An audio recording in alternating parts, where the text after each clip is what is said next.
Suppose indeed we want to go through the Orion Nebula and go to the throne of God. Here we go. As we are leaving the earth here, and of course we'll pass the earth. We see the sun there to our right. Now approaching the sun, and you can see the Orion Nebula there past the sun. As we pass the sun, we're probably going over 100 times the speed of light. And approaching Orion, the individual stars will be passing at different times because they're at different distances from the earth. But it's actually in the Sword of Orion. The middle star of the Sword of Orion is the Orion Nebula. We're approaching it here. Coming closer, coming closer. The Orion Nebula is 1,500 light years from the earth. That cavern is actually 100 light years wide. You go into the center of that cavern. We're circling around the trapezium cluster here. This is actually something you can see with the home telescope if you're interested in looking at it.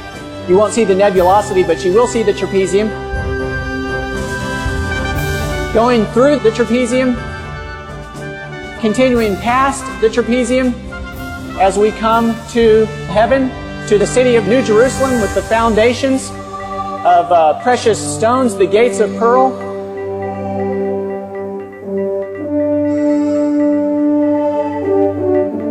Approaching now to the temple in the New Jerusalem. The sanctuary. And as we go to the sanctuary, what are we going to end up with? There is indeed right before us Christ the great high priest and the Ten Commandments. And the Ten Commandments. The Ten Commandments. Fixed right before the throne of God. Jesus Christ himself, the author of them all, ministering before the Ark of the Covenant, the mercy seat. David, and after we are there, what's going to happen in return? Of course, Jesus, at the time of the second coming, will step out of the most holy place. He will begin to come back to the earth. Of course, Jesus leaving the New Jerusalem there, coming through the open space in Orion. There's the trapezium now. As you exit Orion, that great bowl configuration surrounding Jesus on his return will of course be millions and millions of angels surrounding him.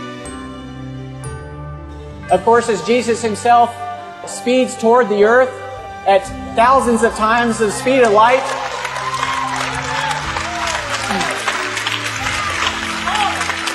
he will have to slow down as he approaches the earth.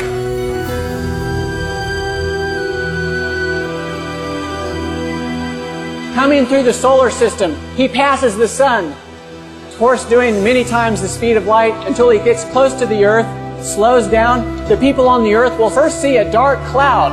And as that dark cloud gets a little closer, a little brighter, and it finally lights up the sky. And as it lights up the sky, those people who are alive and waiting for Jesus will welcome him. They'll say, "Lo, here is our God. We have waited for him." In Revelation 14:12, here is the patience of the saints. Here are they that keep the commandments of God and have the faith of Jesus.